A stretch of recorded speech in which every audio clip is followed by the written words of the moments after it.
El Señor esté con ustedes. Lectura del Santo Evangelio según San Marcos.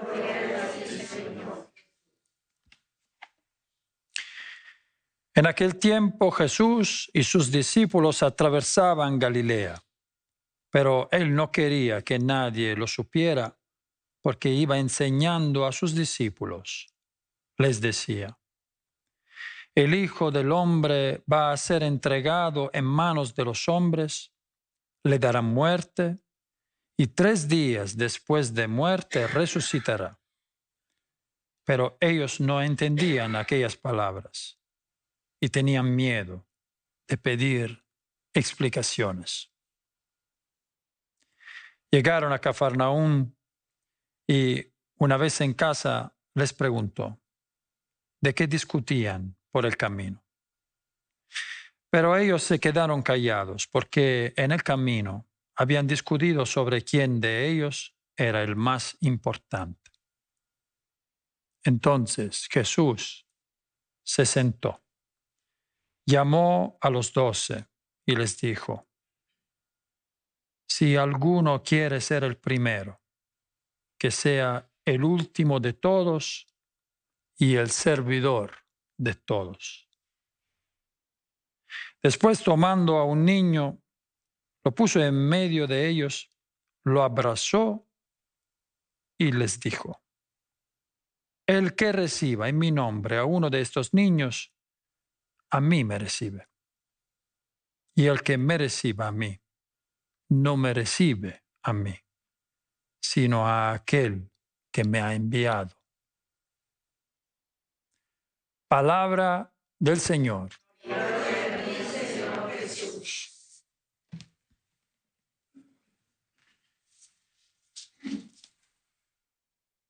Están en camino los 12 apóstoles con Jesús y es un tiempo muy especial y privado con Jesús. Y por esto dice al inicio el Evangelio, dice Marcos, Jesús no quería que nadie se enterara que ellos estaban pasando por aquella calle, porque quiere un tiempo especial dedicado a los 12 apóstoles. Los 12 están haciendo su noviciado. Se están preparando porque están entrando en el corazón de Jesús. Y cuando tú te acercas a Jesús de esta manera, cuando tienes este deseo, lo primero que hace Jesús es de introducirte en el misterio de su pasión y de su muerte. Por 3 veces en el Evangelio está reportado que Jesús le profetizó a los 12 apóstoles lo que estaba pasando. Pero ellos nunca lo entendieron. Aquí también, ellos no solo no lo entendieron, sino también se asustaron y tenían miedo de hacerle preguntas. No solo esto, todavía están llenos de la mentalidad de este mundo, de que todos nosotros estamos llenos. Aunque todos los días comulgamos, aunque todos los días rezamos, aunque participamos a la misa todos los días, siempre, como los 12 apóstoles, también nosotros estamos llenos de las ideas y la manera de pensar de este mundo, cómo es difícil de librarse de todo esto.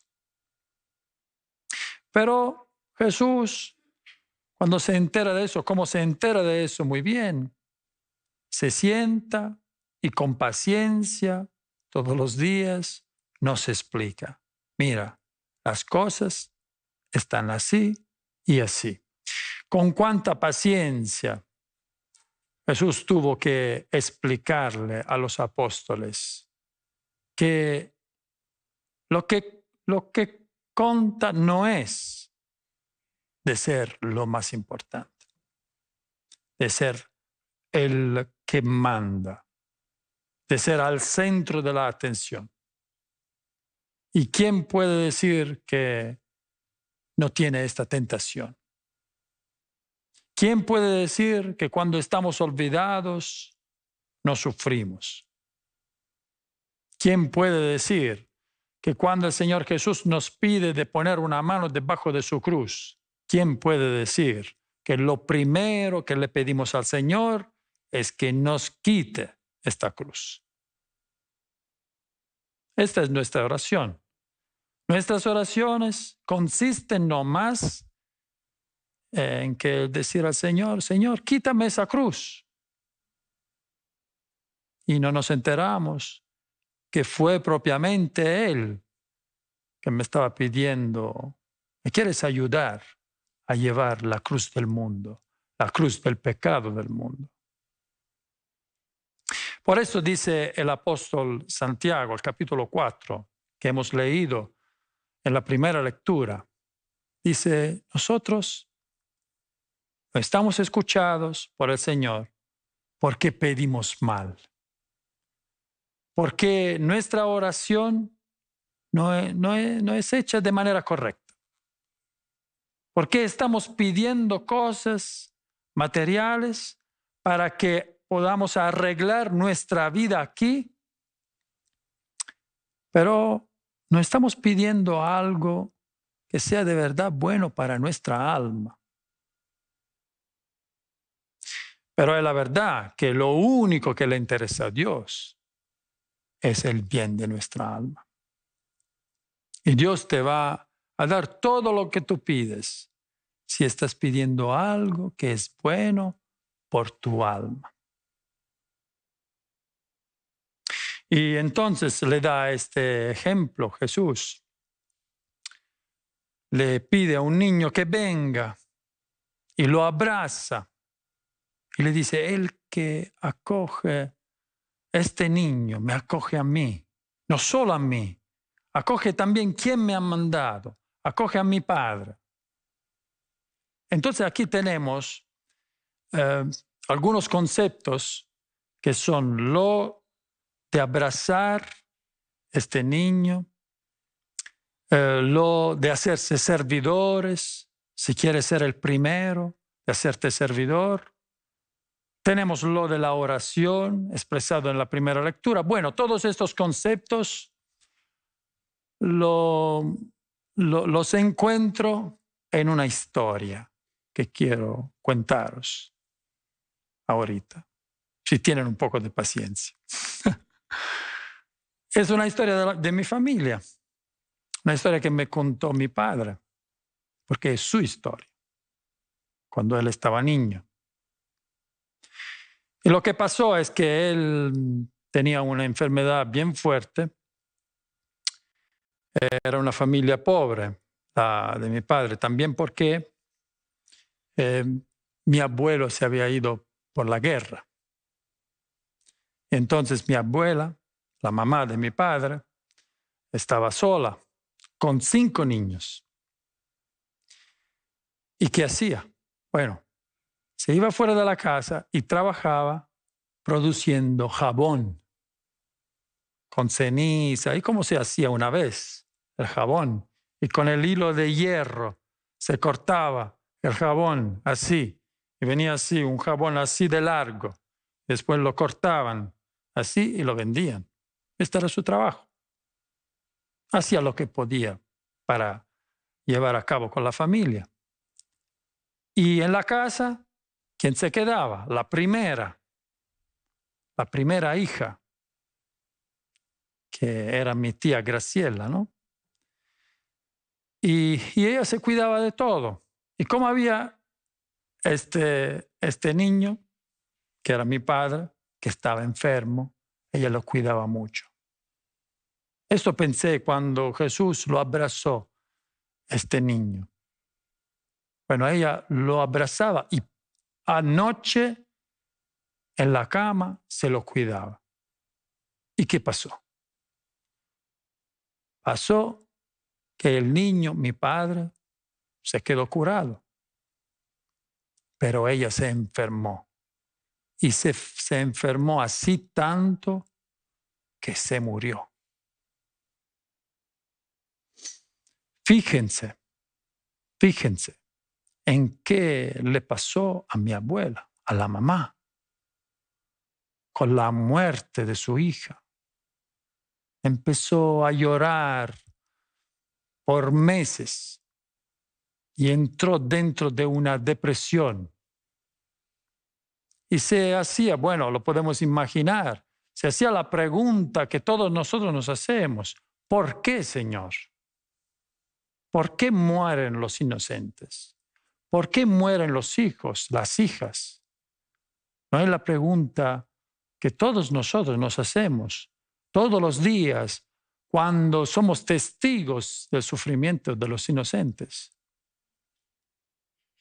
Y también nosotros nos quedamos como los apóstoles, que están escuchando a Jesús que está diciendo: fíjense que yo me voy a morir. Porque también Jesús es un hijo. Él es el Hijo de Dios, el Hijo único inocente de Dios. Y le está diciendo, está tratando de decirle a los apóstoles: me van a matar. Y los apóstoles tienen la misma reacción que tenemos nosotros cuando delante de estas injusticias estamos diciendo: ¿por qué, Señor? ¿Por qué tiene que pasar eso? ¿Por qué te tienes que morir? Y una de estas veces nos acordamos muy bien que Pedro se lo llamó a Jesús para decirle: nunca te pasará eso. Casi quería decirle: yo me voy a morir, pero tú no te vas a morir. Y nos acordamos bien de la respuesta bien fuerte de Jesús. Lo llamó Satanás a Pedro. Al primer papa lo llamó Satanás. Porque tú no pienses como piensa Dios. ¿Cómo es difícil de pensarlo como piensa Dios? Esto es lo que nosotros estamos intentando de hacer cuando entramos dentro de la oración y entramos dentro del corazón de Jesús, y ahí estamos contemplando este misterio de la cruz del Señor que se realiza en tantas situaciones. Entonces, seguimos con el cuento. No ha terminado todavía. Entonces, la abuela lloraba y lloraba y lloraba.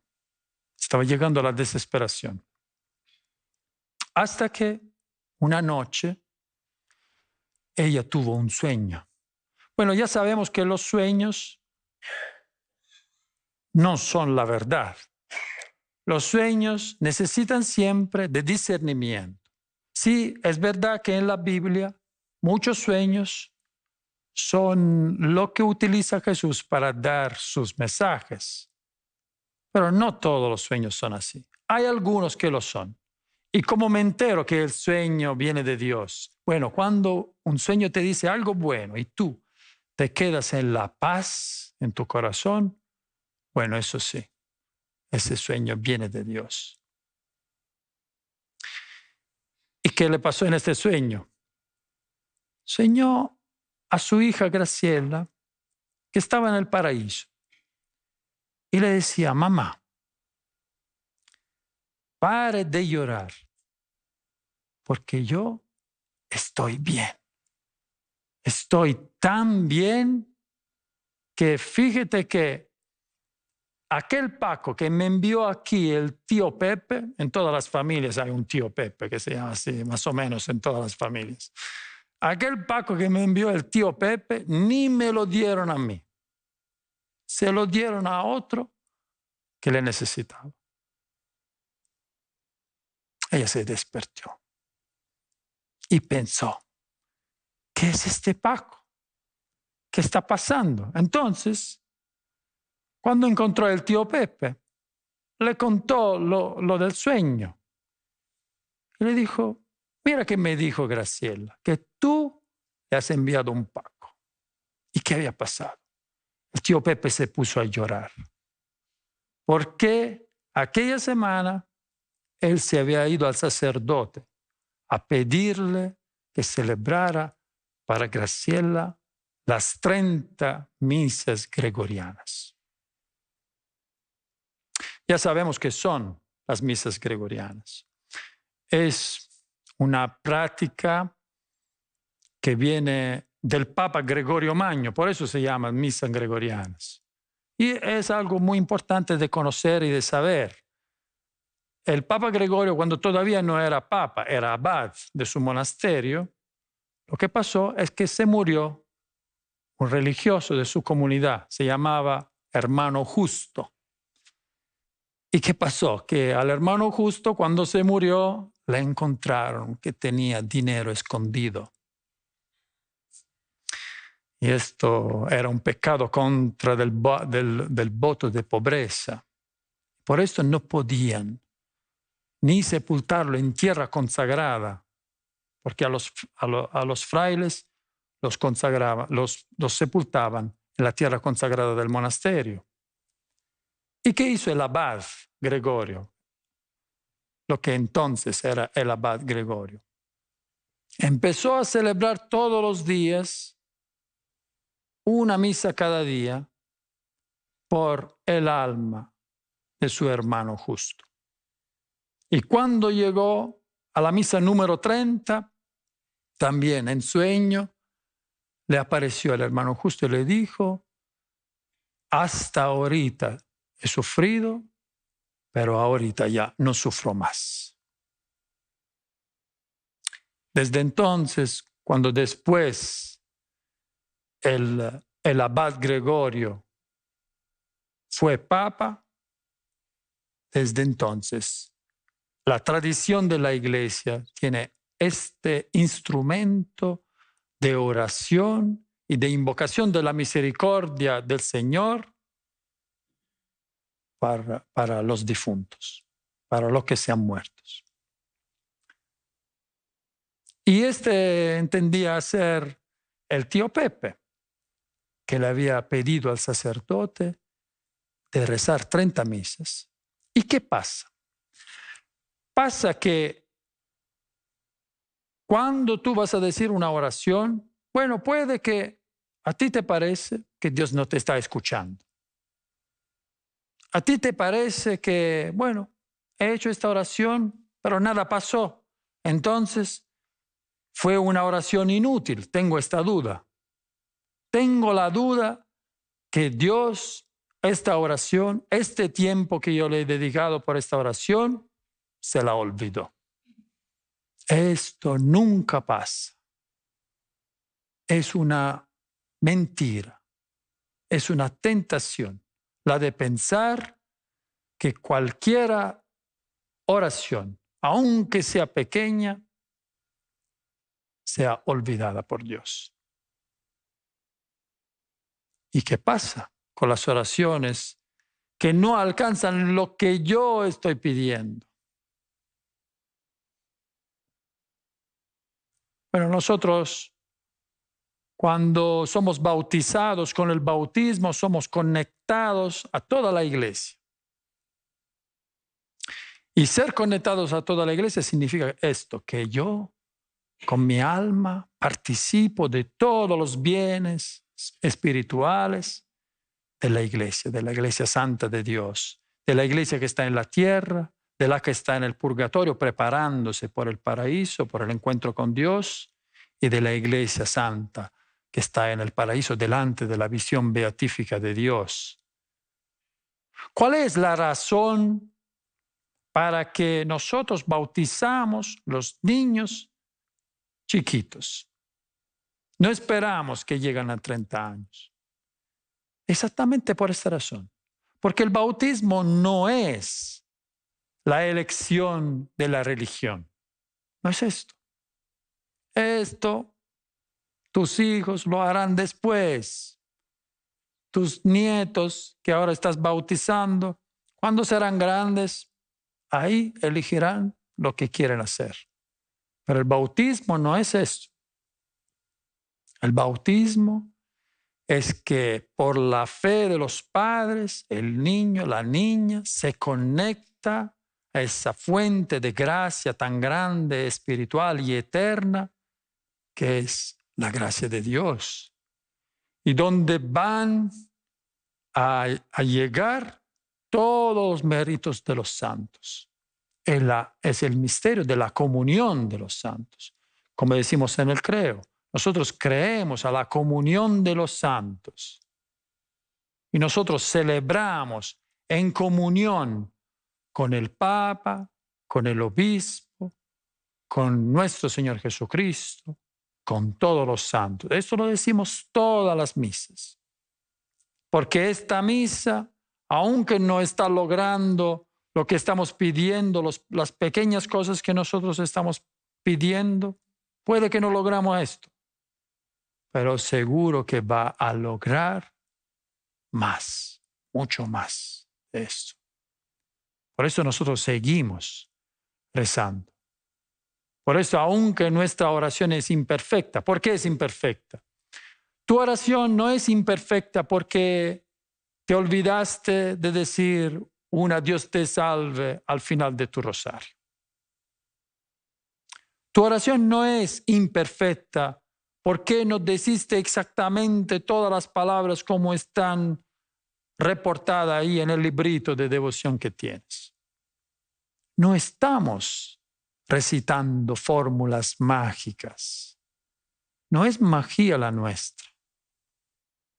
La oración es no más que tu corazón acerca de Dios. Y lo dice muy claramente Jesús. Y la Biblia lo repite también en el Antiguo Testamento. Este pueblo me honra con los labios, pero su corazón está lejos de mí. Y es nomás esto lo que está pidiendo el Señor Jesús de nosotros. De entregarle nuestro corazón. De entregarnos con todo nuestro corazón a Él. Porque Él se entrega a nosotros con todo su corazón. Toda su vida, toda su alma es una entrega. Ese verbo entregar es muy importante en el Nuevo Testamento. Es utilizado para el traicionamiento de Jesús. Jesús fue entregado a los que lo condenaron. Jesús fue entregado a los romanos que lo crucificaron. Jesús fue entregado por Judas. ¿Y cómo contesta Jesús? Jesús, antes de morir, entrega su espíritu. Entrega lo mejor. Entrega todo sí mismo, todo su amor. Lo entrega a nosotros. Esta es la relación que quiere tener Jesús con todos nosotros. Y cuántas veces, todas las veces que hacemos la comunión, Jesús pide a cada uno de nosotros en nuestro corazón, cómo me gustaría que tú me amarías más de cómo me estás amando, un poquito más. Es lo único que pide Jesús. Es lo único que está intentando de enseñar a los 12. Y de este pequeño grupo, desde ahí, a ellos Jesús, después de su muerte y resurrección, a todos ellos le va a pedir el don de su vida. Cuando se celebra la fiesta de los apóstoles, siempre el cura se pone el rojo, porque ellos versaron hasta su sangre para contestar al amor de predilección que el Señor Jesús le entregó a ellos. Agradecemos al Señor por este amor que no entendemos. Lo agradecemos al Señor por darnos su cruz. Lo agradecemos, Señor, por darle la luz del Espíritu Santo que pueda darnos la posibilidad de entender. Sí, Señor, los inocentes como ti sufren. Pero ojalá que yo pueda entender que esta es una bendición. ¿Cuánta gente nos está siguiendo por la televisión y está en esta condición de sufrimiento? En este momento está en la cruz con el Señor Jesús. Fíjate en esto que te está diciendo el Señor. No es una maldición, es una bendición. Y un día miraremos atrás al recorrido de toda nuestra vida y nos enteraremos que de verdad, en el momento de la prueba, el Señor nos estaba bendiciendo. Amén.